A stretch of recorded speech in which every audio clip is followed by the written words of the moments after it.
पूर्व का प्रसंग है कि परमात्मा सबसे पहले ब्रह्मा जी को उत्पन्न करता है। ब्रह्मा जी को उत्पन्न करके आज्ञा देता है कि आप सृष्टि करें। यानी ईश्वर सबसे पहले हिरण्यगर्भ को उत्पन्न करके आज्ञा प्रदान करते हैं कि आप सृष्टि करो। लेकिन सृष्टि किस प्रकार से करें? तो फिर वही हिरण्यगर्भ के हृदय में ईश्वर चारों वेदों को प्रकट कर देता है। स्वयं रचना करके अपनी श्वास के माध्यम से वेदों को रचना करके वही चारों वेदों को हिरण्यगर्भ के हृदय में प्रवेश करा देता है, अर्थात ब्रह्मा जी के हृदय में प्रवेश करा देता है। जब ब्रह्मा जी जब ज्ञान से संपन्न हो जाते हैं तो फिर वही ब्रह्मा जी आगे सृष्टि प्रक्रिया आगे चलाते हैं। तो इसलिए ब्रह्मा जी फिर कहते हैं करते हैं और सृष्टि प्रक्रिया करते हैं। तो पूर्व के कल्पों में पूर्व की सृष्टि में किस प्रकार की सृष्टि हुई है, तो इस पूर्व की सृष्टि का अनुसंधान करते हैं।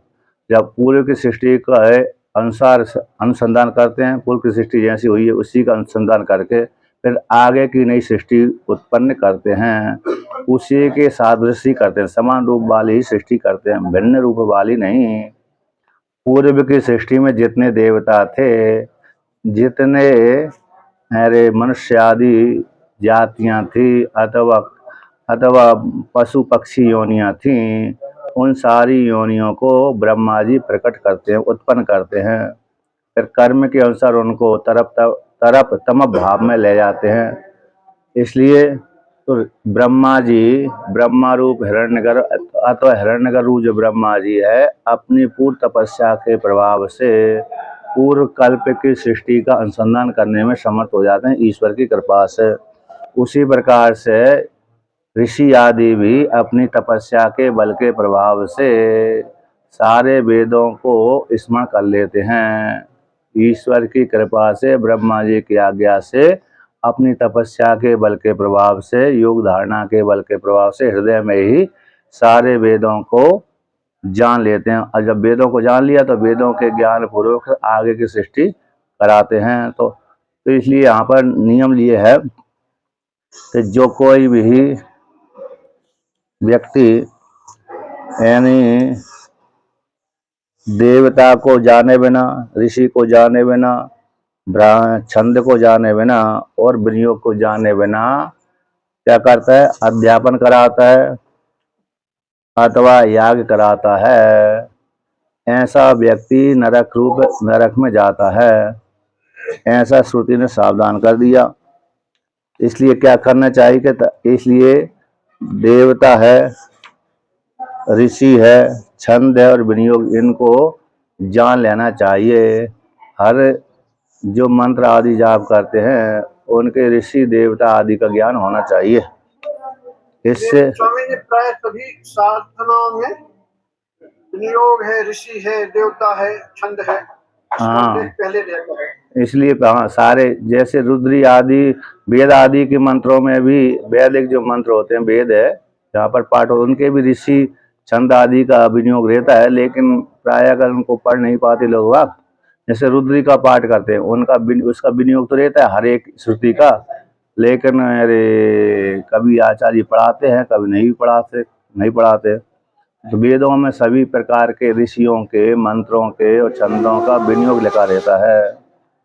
और विशेष रूप से जो अनुष्ठान है, मंत्र जाप है, जो मंत्र जाप है उसका तो विनियोग अवश्य रूप से लिखा ही रहता है। कभी कभी नहीं लिखा रहता, कहीं कहीं ढूंढने पर नहीं मिलता है तो बात अलग है ना। पुस्तक नहीं मिल पाई, किसी से ग्रहण नहीं कर पाया।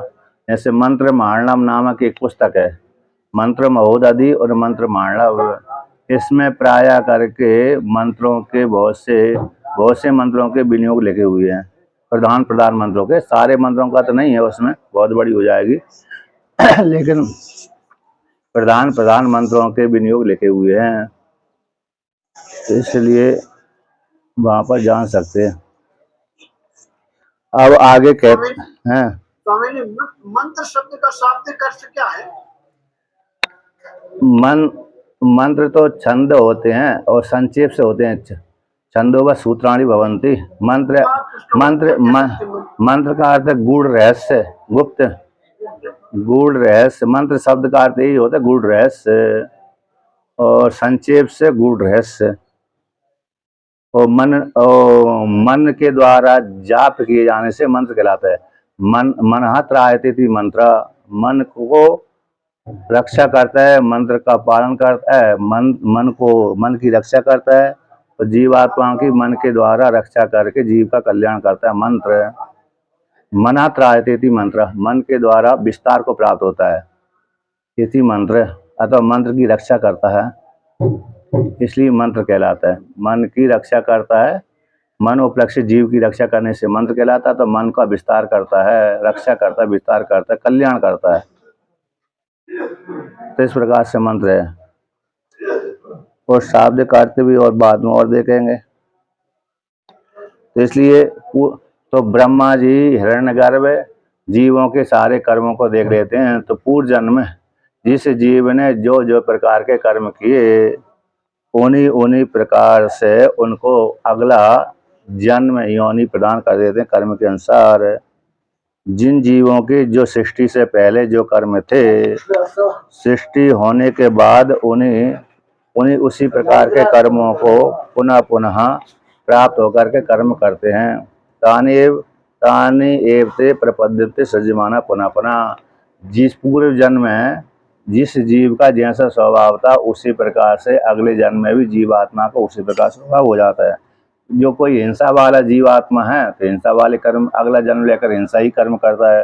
कोई सज्जन है तो सज्जन वाले कर्म, कोई क्रूर वाला है, कोई मृदु वाला है, कोई धर्म करता है, कोई अधर्म करता है, कोई झूठ बोलता है, कोई सत्य बोलता है। तो जैसी जिसकी भावना थी, उसी भावना से भावित होकर के अगले जन्म की प्राप्ति उनको हो जाती है। अगले जन्म में लेकर के उसी स्वभाव से युक्त होकर जीवात्मा प्रवृत्त होते हैं। इसलिए पूर्ण और अपूर्ण संस्कार अपनी रुचि के अनुसार, किसके अनुसार? रुचि के अनुसार पूर्ण और पाप के संस्कार का अनुमान हो जाता है। वही जो संस्कार है स्वभाव प्रकृति वासना कहलाती है, क्योंकि व्यक्ति अपने पूर्व के संस्कार के माध्यम से आगे प्रवृत्त होता है, और संस्कार के माध्यम से कर्म करता है। कर्म करेगा फिर क्रिया करेगा, कर्म करेगा, फिर अगले कर्म को फल उपभोग करने के लिए फिर अगली योनि की प्राप्ति होती रहती है। इसलिए जब महाप्रलय हो जाता है तो शक्ति नाश नहीं होती, जगत का तो नाश हो जाता है, लेकिन जगत का जो कारण है शक्ति है, उसका नाश नहीं होता। यदि वह भी नाश हो जाएगा तो फिर क्या हो जाएगा? बिना अकृत अभ्यागम दोष की प्राप्ति हो जाएगी। जिसको अरे सुख नहीं प्राप्त होने वाला है उसको सुख प्राप्त होने लगेगा, जिसको दुख प्राप्त नहीं था उसको दुख होने लगेगा। इसलिए शक्ति को छोड़ करके जगत, स्थूल जगत का नाश हो जाता है। उसी को यहाँ पर आगे वर्णन करते हैं। उसी को क्या बोला है कि शक्ति मूलम एव च प्रवृत्ति इतरता आकस्मिकत्व प्रसंगात। शक्ति जो शेष रहती है उसी से ही आगे उत्पत्ति होती है, नहीं तो शक्ति शेष नहीं मानेंगे तो अकस्मात सृष्टि की प्राप्ति होने लगेगी, बिना कारण के ही सृष्टि की प्राप्ति होने लगेगी। निसंस्कार प्रलय हो जाए, संस्कार के सहित प्रलय हो जाने पर जगत की जो वैचित्रता है संस्कार के सहित, वासना के सहित, स्वभाव के सहित, प्रकृति के सहित यदि जगत का नाश हो गया, जब जगत का नाश हो जाएगा फिर अगला जो जगत होगा उत्पन्न होगा उसमें आकस्मिकत्व है ना, आकस्मिकत्व की प्राप्ति होने लगेगी। इस प्रकार से अब ऐसी प्राप्ति हो जाने पर कहते हैं नाचा से 706 नंबर पृष्ठ पर टीका में कहते हैं ननु जगत वैचित्रकारिणः अन्यः शक्त्या कल्प्यन्ताम। तत्र जगत को विचित्र बनाने के लिए, कौन सी जगत को? कोई व्यक्ति सुखी है, कोई व्यक्ति दुखी है, कोई धनाढ्य है, कोई गरीब है, कोई अन्य अन्य प्रकार से, कोई लंगड़ा है, कोई लूढ़ा है, कोई पशु है, कोई पक्षी है इत्यादि जो जगत है, उस जगत को विचित्रता बनाने के लिए अन्य अन्य प्रकार की शक्तियों की कल्पना कर लेना चाहिए। ऐसी प्राप्ति हो जाने पर उसको कहते हैं। तो भाष्य में पंक्ति कहते हैं, न चाह अनेक आकारः शक्त्या शक्त्यः कल्पयितुम। कहते अनेक के अनेक आकार वाली शक्तियां और शक्तियों की कल्पना करने के लिए शक्य नहीं है। तो टीका में आया है, टीका में दूसरी पंक्ति कि अविद्यायाम लीन कार्यात्मक संस्कारात अन्य शक्तयो नः कल्प्यमान अभवत गौरवाच्चा। कहते हैं अविद्या में जो लीन कार्य है, अविद्या रूप अज्ञान जिसको अव्याकृति भी बोलते हैं, अविद्या रूप अज्ञान में लीन कार्यात्मक संस्कार को छोड़ करके, लीन कार्यात्मक संस्कार को छोड़ करके, अविद्या में जो लीन कार्यात्मक संस्कार को छोड़ करके अन्य कोई शक्ति की कल्पना नहीं की जा सकती। उसमें हेतु देते हैं मान अभवात, कोई प्रमाण नहीं है, वेद में कोई ऐसा प्रमाण नहीं है कि अविद्या में लीनात्मक कार्य रूप संसार को छोड़ करके अन्य कोई शक्ति होती है, ऐसा वेद में कोई प्रमाण नहीं है। और गौरव भारी होने से इस प्रकार से तो इसलिए अन्य कल्पना अनेक शक्तियों की कल्पना कर। आचार्य जी, इसका मतलब है कि कार्य ही प्रकृति की शक्ति है, जो कार्यात्मक संस्कार है वो प्रकृति में लीन हो जाता संस्कार रूप से। तो संस्कार रूप जो कार्य है, अरे संस्कार रूप वही शक्ति, प्रकृति में रहने वाला कार्यात्मक संस्कार ही शक्ति कहलाती है। मूल शक्ति कौन होगी? अविद्या, अज्ञान। जो कार्य के संस्कार उसमें अविद्या में लीन रहते हैं, जीवात्मा के, सृष्टि के। तो ऐसे सृष्टि के जो संस्कार प्रकृति में लीन लेते हैं, उसी अविद्या के माध्यम से ईश्वर रूप चेतन के द्वारा अन्य जगत की सृष्टि होती है। और जीवात्मा का भी वो संस्कार उसी अविद्या में रहता है, ईश्वर के माध्यम से। अविद्या ही मूल कारण होती है जगत को उत्पन्न करने में, लेकिन ईश्वर के बिना नहीं हो सकती। तो जीवात्मा के सारे संस्कार अविद्या से युक्त होकर के ईश्वर में लीन हो जाते हैं, अविद्या से युक्त होकर के। फिर वही फिर महाप्रलय हो जाता है, और महाप्रलय हो जाने के पश्चात जो अविद्या थी वो भी ईश्वर में लीन हो जाती है, और ईश्वर अपने स्वरूप में लीन हो जाता है। अब अगली जब सृष्टि होती है तो ईश्वर ब्रह्म अपनी माया शक्ति स्वीकार करके ईश्वर संग हो जाती। भाई ईश्वर अपनी जो अविद्या रूप शक्ति है उसको पृथक करता है, उसी सब अविद्या के माध्यम से जीवात्मा के जो भी कर्म थे उन कर्मों को क्या करता है, अरे जीवों के सारे कर्मों को देख करके अगली सृष्टि करता है, पंचभूतों का निर्माण करके लिंग शरीर प्रदान करके उस जीव को अज्ञान संस्कार सहित अविद्या से युक्त होकर के जीवात्मा को लिंग शरीर में प्रवेश करा देता है। लिंग शरीर में प्रवेश करने के बाद फिर जीवात्मा अपने कर्म के अनुसार प्रवृत्त होता रहता है। तो इस प्रकार से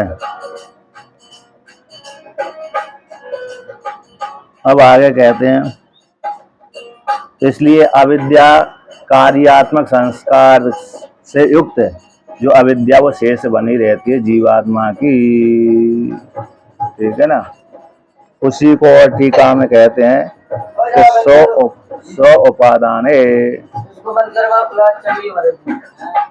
सौ उपादाने लीन कार्य रूपः शक्त्यस्तु। कहते हैं 100 उपादाने, ऐसे मृत्तिका का उपादान कारण है। घट का उपादान कारण कौन है? मृत्तिका है। वृक्ष का उपादान कारण कौन है? बीज है। अन्य वस्तु का उपादान कारण अन्य वस्तु होती है। तो 100 उपादाने कारण में, अपने कारण में लीन कार्य रूप जो शक्ति है, कार्य रूप शक्ति जैसे बीज में अंकुरित जो वृक्ष है जो कार्यात्मक है, लीन कार्य रूप जो शक्ति कौन है? जो बीज अपने में छुपा हुआ संस्कार से होकर के वृक्ष के संस्कार संस्कार को छुपा कर रखा है। बीज ने कार्यात्मक वृक्ष रूप कार्य को संस्कार रूप से बीज ने अपने में छुपा करके रखा है।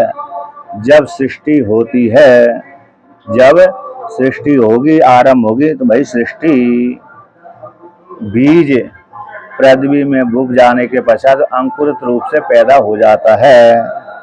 अंकुरित होकर के भाई वृक्ष बन जाता है। इसलिए कहा गया है कि अपने उपादान में लीन कार्य रूप जो शक्ति है, वो शक्ति के माध्यम से आगे सृष्टि होती है। इसलिए मूल शक्ति यानी संस्कार रूप शक्ति है, कार्य रूप शक्ति है, उसका नाश नहीं होता। इस सृष्टि की समाप्ति हो जाने पर भी, सृष्टि के समाप्त हो जाने पर भी एक कार्य रूप जो शक्ति है, उपादान से युक्त होकर के, कारण से युक्त होकर के उसका नाश नहीं होता संस्कार रूप में। जैसे पृथ्वी आदि तो नाश हो जाएंगे, लेकिन पृथ्वी के जो संस्कार हैं वो आकाश में लीन हो जाएंगे, आकाश जल में लीन हो जाएंगे, जल के संस्कार, जल पृथ्वी के संस्कार से युक्त होकर जल के संस्कार तेज में, तेज पृथ्वी जल के संस्कार तेज से युक्त होकर के वायु में, और पृथ्वी जल तेज वायु के संस्कार, चारों के संस्कार आकाश में, और पांचों भूतों के संस्कार अविद्या में, और अविद्या के संस्कार फिर ईश्वर में लीन हो जाते हैं। नाश नहीं होगा, संस्कार शेष रहेंगे। अब जब अगली सृष्टि होगी तो ना ईश्वर इस प्रकार से उत्पन्न कर देगा। अब उसी को कहते हैं महात्रयो निग्रोधष्टति। जैसे महान जो निग्रोध है, निग्रोध बोलते हैं बट वृक्ष को, जैसे विशाल जो बट वृक्ष है एक बीज में छुपा रहता है। अब बीज बट वृक्ष का बीज कितना छोटा था, बहुत सूक्ष्म होता है। जैसे अश्वत्थ का जो बीज है, पीपल का जो बीज है, और बट वृक्ष का जो बीज है, दोनों ही बीज छोटे छोटे होते हैं, लेकिन इतने विशाल वृक्ष का संस्कार उस बीज में छुपा हुआ रहता है। अब यदि बीज संस्कार के साथ वो बीज ही नष्ट हो जाए तो फिर वृक्ष कहाँ से पैदा होगा? फिर तो ईश्वर को नई नई सृष्टि पैदा करना पड़ेगी। इसलिए फिर तो ईश्वर में दोष की प्राप्ति हो जाएगी कि ईश्वर पक्षपाती है, ईश्वर ने हमको गरीब बना दिया, हमको अमीर बना दिया। लेकिन ईश्वर में पक्षपात दोष नहीं आता, क्योंकि ईश्वर जो सृष्टि करता है जीव के कर्मों को लेकर के ही करता है, नई सृष्टि नहीं करता। तो सृष्टि अनादि है। इसलिए श्रद्धस्व स्वाम में, हे स्वाम श्रद्धा करो, श्रद्धा की उपासना करो इत्यादि श्रुति में कहा गया। अतो इसलिए अब देखो सिद्धांत कहते हैं टीका में, अतो अविद्या तत्कार्यात अन्य शक्तियों न संति। अविद्या और अविद्या के कार्य से भिन्न कोई स्वतंत्र नाम की शक्ति नहीं है। अविद्या और अविद्या का कार्य, अज्ञान और अज्ञान का जो कार्य हो जगत, जगत कैसे संस्कार रूप से। मेरी आवाज आ रही है ठीक ठाक? शोर तो नहीं सुनाई पड़ा? थोड़ा शोर सुनाई पड़ा। अच्छा, दरअसल आज का और प्रोग्राम बचा हुआ है, आज के प्रोग्राम के बाद प्रोग्राम समाप्त। तो देखिए, तो यहाँ पर कुंडी लगा सकते, कुंडी। तो यहाँ पर वर्णन करते हैं, तो सिद्धांत कहते हैं कि अविद्या और अविद्या के कार्य को छोड़ करके अन्य शक्ति न संति। इसलिए आत्मा अविद्या एक शक्ति इति सिद्धांत। आत्मा की जो अविद्या, आत्मा की अविद्या कौन होती? अज्ञान।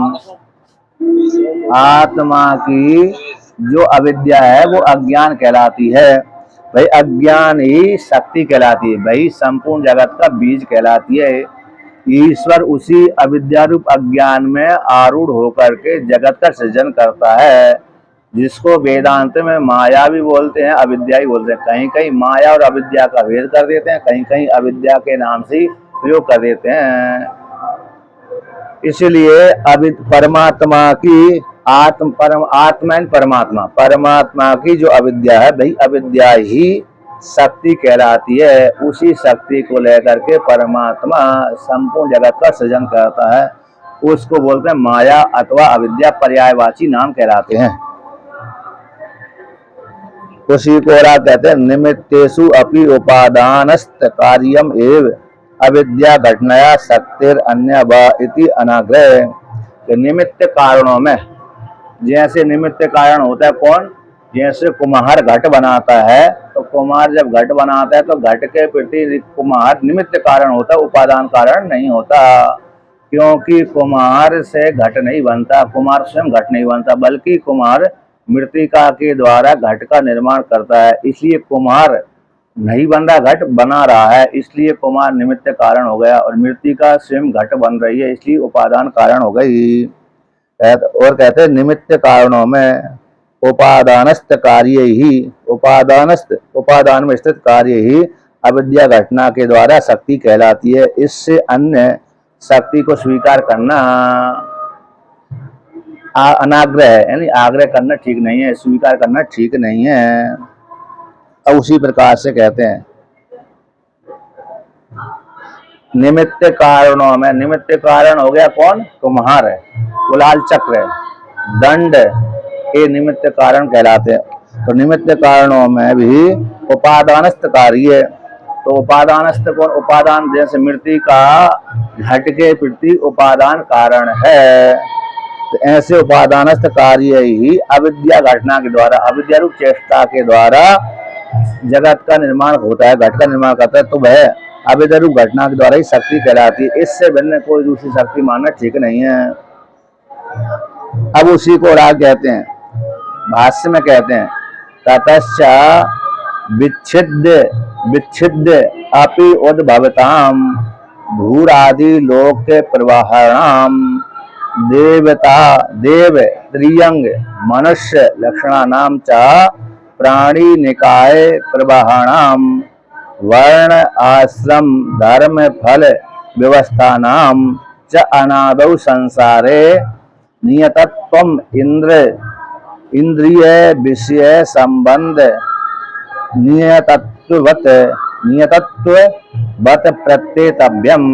तथा उसी प्रकार से विच्छेद कर करके, क्या कर करके, विच्छेद कर करके आगे आगे विच्छिन्न, क्योंकि इस सृष्टि बाद आगे की सृष्टि आएगी, उस सृष्टि बाद आगे की सृष्टि आएगी, लेकिन पूर्व की सृष्टि की जैसी सृष्टि होगी, तो आगे आगे विच्छेद करके अभी उद्भवताम, जो आगे उत्पन्न होते हैं कौन, भूरादि लोक है, जिन भूरादि लोकों का प्रवाह चलता रहता है। जैसे इस सृष्टि में भूर्भुवः स्वः महाजना तपा सत्यम, इस सृष्टि हुई है, उसी प्रकार से पूर्व सृष्टि में भी भूर्भुवः स्वः महाजना तपा सत्यम, अतल वितल सुतल तलातल रसातल मातल पाताल, ये 14 लोग पूर्व की सृष्टि में भी उत्पन्न हुए थे, इस सृष्टि में भी है, और आगे की सृष्टि में भी इसी प्रकार से होंगे। संगार भी होता रहता है और सृष्टि भी होती रहती है। और उसी प्रकार से इस सृष्टि में जितने देवता हैं, उसी प्रकार पूर्व सृष्टि में भी उतने देवता थे। इस सृष्टि में जो जितने भी वेद हैं, वेद के मंत्र, उसी प्रकार पूर्व सृष्टि में भी उतने ही वेद के मंत्र थे। आगे की जो सृष्टि होगी उसमें भी उतने ही वेद के मंत्र रहेंगे, उतने ही देवता रहेंगे, उतने ही आगे उसी आकृति वाले मनुष्य रहेंगे, जानवर रहेंगे, पशु पक्षी रहेंगे, भिन्न भिन्न नहीं। इस प्रकार से मनुष्यों की आकृति इसी प्रकार से रहती है, जानवरों की आकृति इसी प्रकार से रहती है, देवताओं की आकृति भी उसी प्रकार से ही रहती है। इस प्रकार से तो आगे कहते हैं जो भूर आदि लोगों का प्रवाह चल रहा है आगे आगे, तो देवता देवेन देवता त्रियंग, यानी नार की पशु, नार की जो योनियां हैं वो पशु है, पक्षी है, कीड़े मकोड़े है, मनुष्य, तो मनुष्य लोक में हम आ गए, तो मनुष्य आदि लक्षण वाले जो प्राणी समुदाय, प्राणी निकाय, निकाय बोलते समुदाय समूह, इनका जो प्रवाह चलता रहता है। फिर प्राणियों के बीच में, मनुष्यों के बीच में वर्ण आश्रम चलते हैं, ब्राह्मण है, क्षत्रिय है, वैश्य है, शूद्र, 4 वर्ण हो गए। आश्रम आ गए, ब्रह्मचर्य आश्रम, गृहस्थ आश्रम, वानप्रस्थ आश्रम, संन्यास आश्रम। अब ब्राह्मण बन करके एक कर्म करना है, क्षत्रिय बन करके एक कर्म करना है, वैश्य बन करके एक कर्म करना है, शूद्र बन करके एक कर्म करना है। सबके लिए भगवान ने अलग अलग वर्णों के अनुसार कर्म दिए हैं। पर आश्रम के लिए ब्रह्मचर्य आश्रम में एक कार्य करना है, गृहस्थ आश्रम में एक कार्य करना है, वानप्रस्थ आश्रम में एक कार्य करना है, संन्यास आश्रम में एक कार्य करना है। तो चारों वर्णों के अनुसार भगवान ने व्यवस्था करी, चारों आश्रमों के अनुसार व्यवस्था करी है। तो वर्ण और आश्रम के अनुसार धर्म फल, धर्म करते हैं, धर्म का फिर कोई ना कोई फल होगा। धर्म धर्म के कर्म के द्वारा धर्म करेंगे, धर्म का कोई ना कोई फल होगा, सुख वाला फल होगा धर्म का, और अधर्म का फल पाप वाला होगा। तो इसलिए वर्ण आश्रम धर्म फल व्यवस्था वाला जो अनादि संसार चला आ रहा है भूतकाल से और भविष्य काल में भी चलता रहेगा, जब तक जीवात्मा को ज्ञान नहीं होगा जिस जीव को। तो ऐसी अनादि संसार में नियतत्व इंद्रिय विषयत्व, इसी इंद्रिय का यही विषय, चक्षु का रूप के साथ ही संबंध होता है, श्रोत्र इंद्रिय का शब्द के साथ ही संबंध होता है, घ्राण इंद्रिय का गंध के साथ ही संबंध होगा, रस इंद्रिय का रस के साथ ही संबंध होगा। तो एक एक इंद्रिय का एक एक विषय के साथ संबंध। चक्षु इंद्रिय का जो रूप के को छोड़ करके शब्द के साथ संबंध नहीं होता, नियत है। कैसा है? नियत ही है। तो जैसे इंद्रियों का इंद्रियों के विषय के साथ नियत संबंध होता है, उसी प्रकार से सृष्टि, पूर्व की सृष्टि में जैसा इंद्रिय और इंद्रिय के विषय के साथ संबंध था, उसी प्रकार से देवता है, मनुष्य, पशु पक्षी का भी उसी प्रकार से पूर्व के उसी प्रकार से स्वीकार कर लेना चाहिए। तो जैसे इंद्रिय का विषय के साथ नियत संबंध है, उसी प्रकार से वैदिक मंत्रों का, वैदिक शब्दों का भी अपने अपने विषय के साथ नियत संबंध है। कैसा है संबंध? नियत संबंध है। वैदिक इंद्र शब्द है, इंद्र देवता का वाचक होता है, इंद्र देवता रूप जाति का वाचक होता है। उस इंद्र पद पे जो भी बैठेगा उसकी आकृति भी उसी प्रकार से हो जाएगी। कहीं कोई व्यक्ति इंद्र पद पर बैठ करके लूड़ा लंगड़ा नहीं होता, अंधा बहरा नहीं होता, बल्कि इंद्र पद पर बैठ करके वह इंद्र देवता बड़ा सौम्य सुंदर होता है। इसलिए अनादि जो संसार है, उस अनादि संसार में जैसे इंद्रियों का विषय के साथ नियत संबंध होता है, कर्मेंद्रिय का कर्म के विषय का, और ज्ञान इंद्रियों का ज्ञान के विषय वाले विषयों का नियत संबंध होता है, उसी प्रकार से शब्द का अर्थ के साथ नियत संबंध है। घट शब्द घटे प्रत्यय का वाचक और घट विषय का वाचक होता है। घट जो शब्द है, वर्ण रूप जो शब्द है घट, तो घट ज्ञान का और घट विषय का, जो जिस आकृति वाला घट है उसी आकृति वाले विषय को घट शब्द बोध कराएगा। घट शब्द घट का ज्ञान कराता हुआ पट विषय को बोध नहीं करा सकता। इस प्रकार से नियत है। उसी को राग कहते हैं। दृष्टांत दिया है टीका में 706 नंबर पृष्ठ की नीचे से तीसरी पंक्ति, जिस प्रकार से सोकर उठे हुए व्यक्ति का पूर्व चक्षुर जातीय एवं चक्षुर जायते, जैसे पूर्व में चक्षु के द्वारा रूप देखता था, उसी प्रकार से सोने के बाद सो करके उठता है तो अगले दिन भी वह चक्षु के द्वारा ही रूप देखता है, चक्षु के द्वारा श्रोत इंद्रिय का शब्द का श्रवण नहीं करता। उसी प्रकार तद रूप जाति हम घृणाति, तो जैसे चक्षु सोने से पहले जैसे चक्षु के द्वारा रूप देखा जाता था, उसी प्रकार से अगले दिन भी वह जीव चक्षु के द्वारा ही रूप देखता है। श्रोत इंद्रिय के द्वारा जैसे सोने से पहले शब्द का श्रवण करता था, उसी प्रकार से अगले दिन भी सो करके जगने के बाद वह श्रोत इंद्रिय के द्वारा शब्द का श्रवण करता है। न रसाधिकम, दूसरे इंद्रिय का विषय को ग्रहण नहीं करता।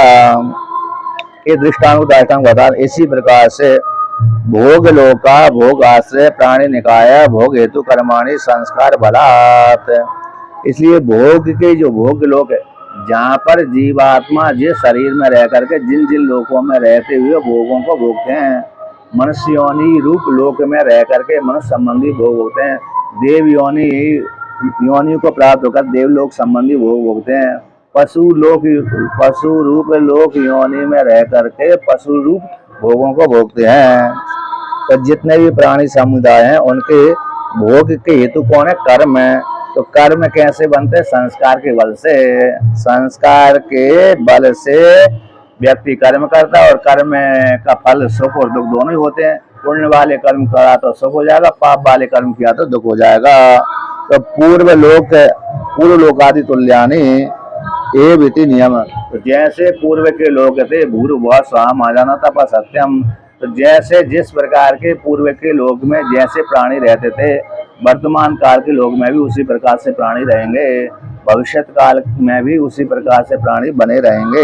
तो नियत है।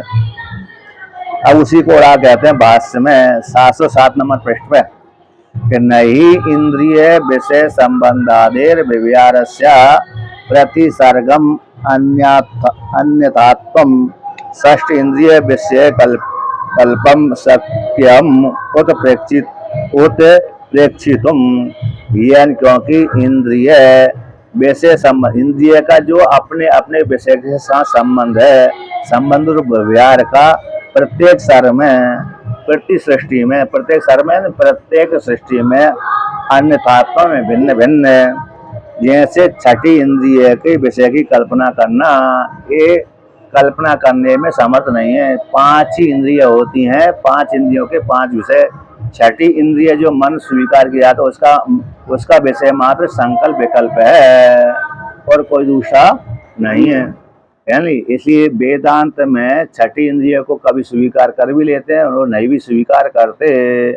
लेकिन जैसे उन्होंने सुरेश्वराचार्य भगवान ने अंतर इंद्रिय के द्वारा कहा गया कि छठी इंद्रिय कौन सी है? अंतर इंद्रिय मन है। लेकिन 5 ही ज्ञान इंद्रिय होती हैं। 5 ज्ञान इंद्रिय अपने अपने विषय को ग्रहण करती हैं, छठी इंद्रिय नहीं होती। छठी इंद्रिय का कोई विषय नहीं है। जो अंतःकरण है वो अंतःकरण के नाम से कहलाता है, वह संकल्प विकल्प करता है। इसलिए छठी इंद्रिय का विषय की कल्पना करने के लिए शक्य नहीं है। अतश्च इसी छठा यथा षष्ठ इंद्रिय मनुष्यो असाधारण विषयो नास्ति। छठा इंद्रिय जो मन है उस मन का असाधारण कर्म नास्ति। सुखादि साक्षी विषणात, सुखादि का साक्षी के द्वारा वेद होने से। यथा व्यवहार अनतात्म असद, जैसे जो व्यवहार है वह छठी इंद्रिय का व्यवहार असद ही है। अतः मन जो अंतःकरण है, अंतःकरण कैसे? अंतःकरण मन के द्वारा साक्षी होता है। मन अंतःकरण है, वो अंतःकरण का साक्षी कौन है? परमात्मा है। वो साक्षी के द्वारा ही सुख दुख आदि वेद्य होते हैं। इस प्रकार से छठी इंद्रिय का कोई विशेष वो नहीं है। क्या नहीं है? विषय नहीं है। मन का असाधारण विषय नहीं है। छठी इंद्रिय जो मन है उसका असाधारण विषय नास्ति। और सुख आदि किसके द्वारा? साक्षी के द्वारा वेद्य होते हैं। इसलिए व्यवहार का अन्यतम, जो छठी इंद्रिय का जो व्यवहार आदि है, 5 इंद्रिय होती हैं, उनके अपने अपने विषय होते हैं। तो छठी इंद्रिय की जो कल्पना करते हैं वो ठीक नहीं है। इस प्रकार से अब उसी को राग कहते हैं। यानी छठी इंद्रिय अंतःकरण तो है, छठी इंद्रिय अंतःकरण, मन को अंतःकरण तो मानते, लेकिन स्वतंत्र जैसे 5 ज्ञान इंद्रिय हैं ऐसी छठी इंद्रिय नहीं है। ठीक है ना। अब आगे कहते हैं अतश्च सर्व कल्पनाम तुल्य व्यवहारत्वात् कल्पांतर व्यवहार अनुसंधान समत्वात् च ईश्वराणाम समान नाम रूपा च प्रतिसर्गम विशेषा प्रादुर्भवन्ति। अतः इसी हेतु से संपूर्ण कल्पों में जितने भी कल्प हैं, यानी पूर्व के जैसे वर्तमान काल की सृष्टि है उसी प्रकार से तुल्य व्यवहारात, जैसे पूर्व के कल्प हुए थे, आतः सृष्टि हुई थी। इस सृष्टि से पहले की जो पूर्व की सृष्टि हुई थी उसमें जैसे प्राणी समुदाय रहते थे, जैसा प्राणी समुदाय व्यवहार करते थे, वर्तमान काल में जैसे प्राणी व्यवहार करते हैं, आगे की सृष्टि जब होगी महाप्रलय के बाद उस प्रकार की सृष्टि में इसी प्रकार के व्यवहार होंगे। तो दोनों में सारे कल्पों में तुल्य व्यवहार होने से कल्पांतर व्यवहार का अनुसंधान, तो दूसरे कल्पांतरों के व्यवहार का अनुसंधान करने में समर्थ है। किसकी? ईश्वर की कृपा से। ईश्वर की कृपा से ईश्वर कोटि के जो जीव होते हैं, हिरण्यगर्भ आदि है, पूर्व के सृष्टि के व्यवहार का अनुसंधान कर लेते हैं। तो समान रूप ही, तो समान रूप वाले, समान नाम रूप वाली प्रतिसर्ग, प्रत्येक सर्ग में विशेषा प्रादुर्भवन्ति, यानी अगली सृष्टि में भी समान नाम और समान रूप वाले प्रतिसर्ग में विशेष विशेष जीव उत्पन्न होते हैं। इस प्रकार से समान नाम रूपत्वाच्च आवृतौ अपि महासर्गे महाप्रलय लक्षणायां जगतो अभ्युपगम्यमानायां नः कश्चित् शब्द प्रमाणादि विरोधा। कहते समान रूप होने, समान नाम और रूप की आवृत्ति होने पर प्रत्येक सृष्टि में समान नाम रूप की आवृत्ति होने पर कि महासर्ग महाप्रलय लक्षणाम का महासृष्टि और महाप्रलय वाले जगत की नाश हो जाने पर, जगत को स्वीकार किए जाने पर भी, जैसे महाप्रलय स्वीकार कर लिया और महासृष्टि स्वीकार कर लिए, जगत की महासर्ग यानी महासृष्टि और महाप्रलय के स्वीकार किए जाने पर जगत को, तो इसलिए जगत को स्वीकार कर लिया कि जगत का महाप्रलय भी होता है, जगत की सृष्टि भी होती है, उसमें समान रूप की आवृत्ति होती है। तो समान नाम और रूप की आवृत्ति होने के कारण इसलिए वैदिक शब्दों के साथ कोई भी वैदिक शब्द के प्रमाण में कोई विरोध नहीं आता, क्योंकि जैसे पूर्व की सृष्टि जिस प्रकार से हुई थी, वर्तमान की सृष्टि उसी प्रकार से है और भविष्य काल में उसी प्रकार सृष्टि होगी। उसी को और आगे कहते हैं कि समान नाम रूपताम च श्रुति स्मृति दर्शता, और श्रुति स्मृति भी समान नाम और रूप को दिखलाती है कि जैसे वर्तमान काल की सृष्टि है उसी प्रकार से भूतकाल की सृष्टि भी थी। तो श्रुति कौन सी श्रुति है? तो कहते हैं यहाँ पर सूर्या चंद्रमसौ दाता यथा पूर्वम अकल्पयत दिवम च पृथ्वीम चांतरिक्षम अतो स्वाहा इति, जैसे दाता यानी परमात्मा ने, ईश्वर ने, चाहे वो ईश्वर हिरण्यगर्भ हो चाहे ब्रह्मा जी हो, लेकिन विशेष रूप से ईश्वर ही है। ऐसे दाता रूप ईश्वर ने जैसे पूर्व की सृष्टि में सूर्य चंद्रमा थे, इस सृष्टि में भी उसी प्रकार के सूर्य चंद्रमा को बनाया। जैसे पूर्व की सृष्टि में चंद्रमा और सूर्य गोल थे, उसी प्रकार इस सृष्टि में भी सूर्य चंद्रमा गोले ही होते हैं, आड़े तिरछे नहीं होते। तो जैसे पूर्व की सृष्टि में द्युलोक था, तो वर्तमान काल की सृष्टि में उस द्युलोक उसी प्रकार से, जैसे पूर्व की सृष्टि में पृथ्वी जैसी थी उसी प्रकार सृष्टि पृथ्वी भी इसी प्रकार की है। जैसे पूर्व की सृष्टि में अंतरिक्ष था उसी प्रकार इस सृष्टि में भी अंतरिक्ष उसी प्रकार का है। जैसे स्वर्गलोक है, जिस पूर्व की सृष्टि में जैसा था उसी प्रकार इस सृष्टि में उसी प्रकार का है, यानी भिन्न नहीं है। जैसे सूर्य चंद्रमा तो हमको प्रत्यक्ष दिख जाते हैं, पृथ्वी और सूर्य चंद्रमा प्रत्यक्ष दिखते हैं। द्युलोक है, अंतरिक्ष लोक खाली दिखती है, और स्वर्गलोक और द्युलोक हमको नहीं दिखते हैं, तो शास्त्र के द्वारा हम जानते हैं। लेकिन सूर्य है, चंद्रमा है, पृथ्वी है और अंतरिक्ष हमको प्रत्यक्ष चक्षु के द्वारा दिखते हैं। आपके पीछे की आवाजें बहुत जोर से आ रही है, आपका आवाज आ रहा है लेकिन पीछे की आवाज भी मिक्स हो रहा है। हाँ, थोड़ा मिक्स थोड़ा माइक जोर से बजा दिया लोगों ने, तो आवाज सुनाई पड़ रही नहीं? जोर से बोलता हूँ थोड़ा।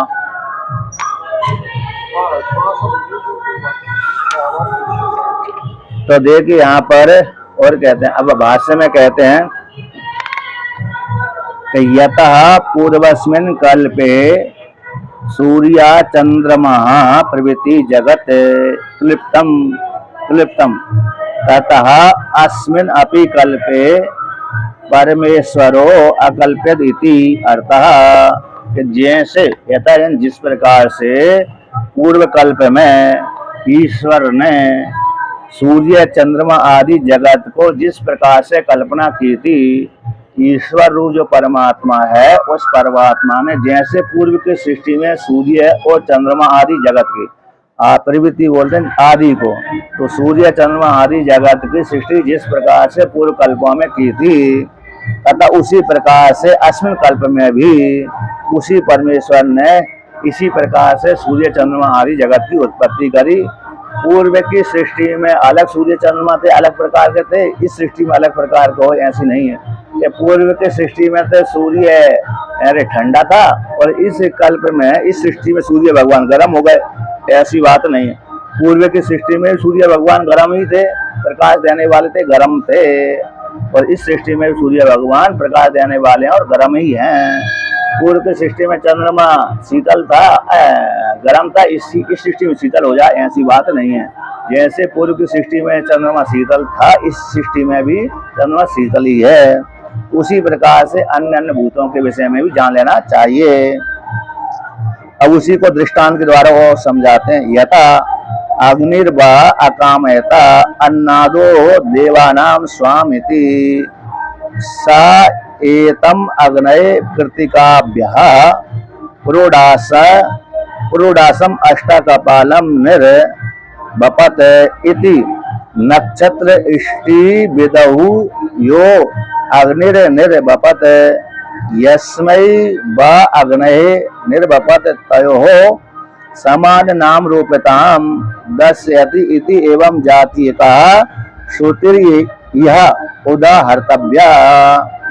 तो जैसे यजमान अवस्था में, किस अवस्था में, कोई इस सृष्टि से पहले पूर्व की सृष्टि में एक यजमान थे, साधक था। यजमान का तो साधक है।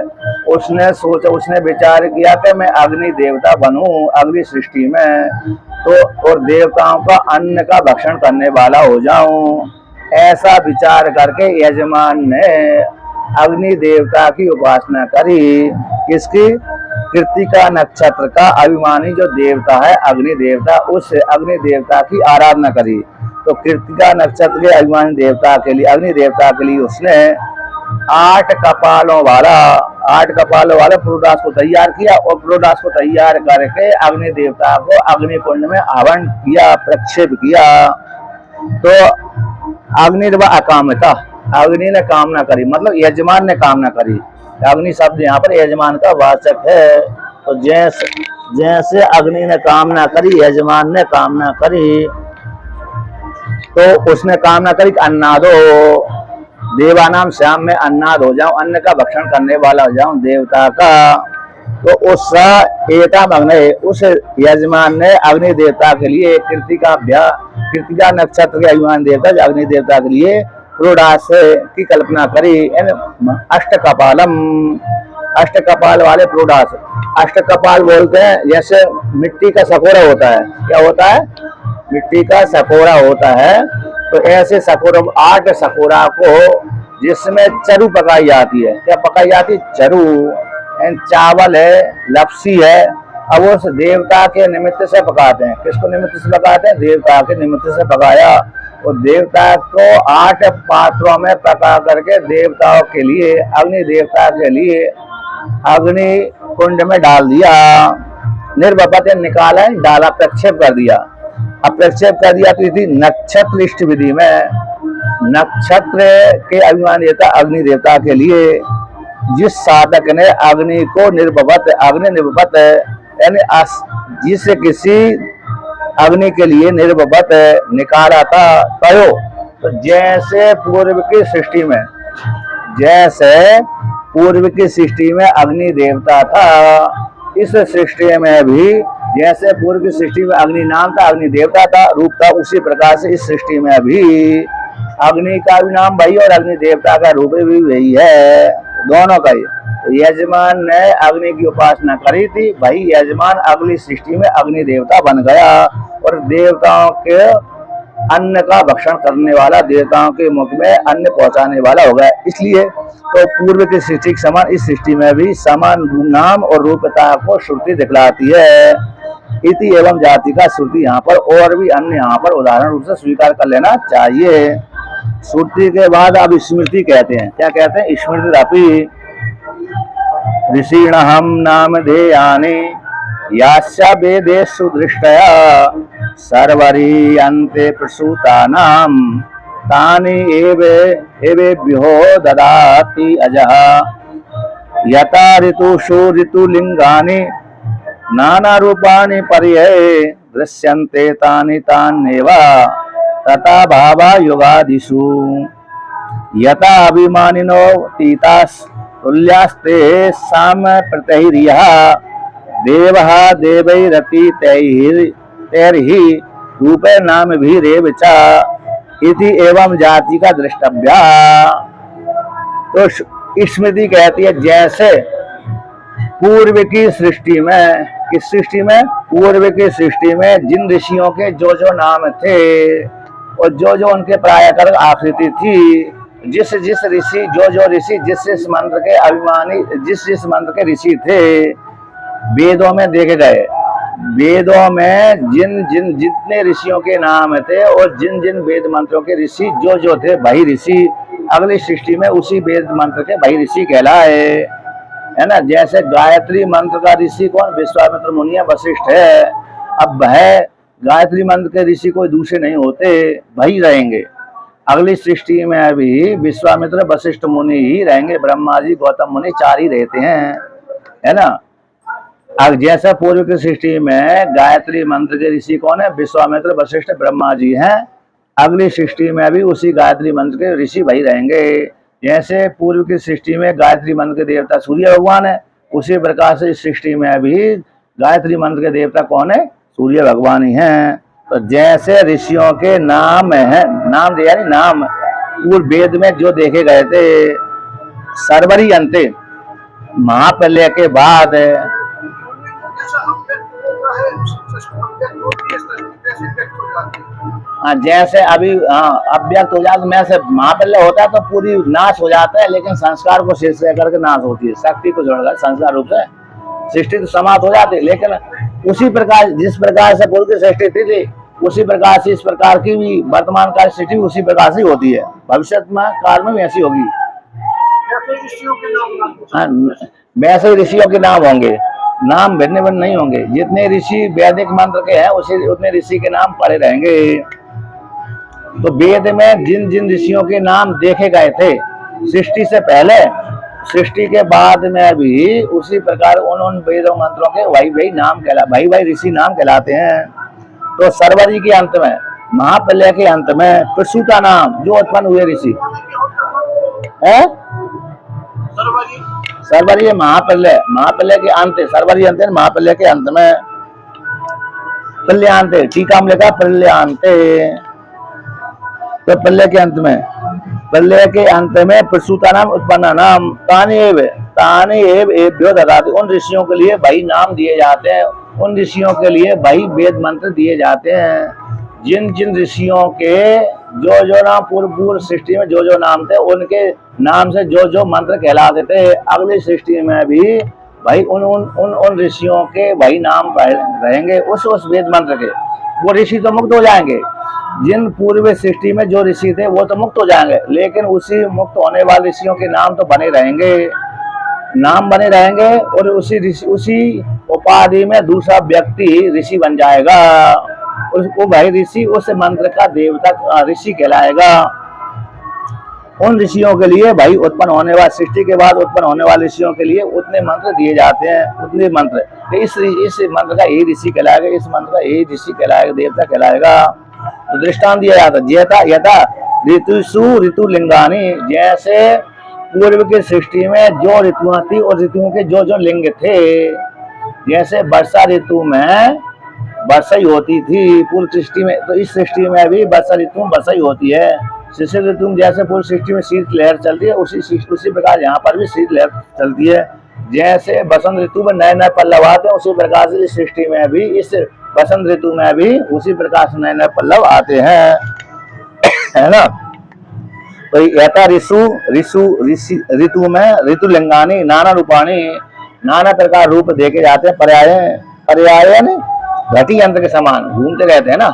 जैसे इस ऋतु में इस प्रकार के फल फूल पैदा होते हैं, अगली ऋतु में दूसरे प्रकार के फल फूल पैदा होंगे, अगली ऋतु में दूसरे प्रकार के, तो घूमते चक्कर लगाते रहते हैं। पर्यायन चक्कर लगाना, घटी यंत्र के समान नाना प्रकार के लिंग देखे जाते हैं।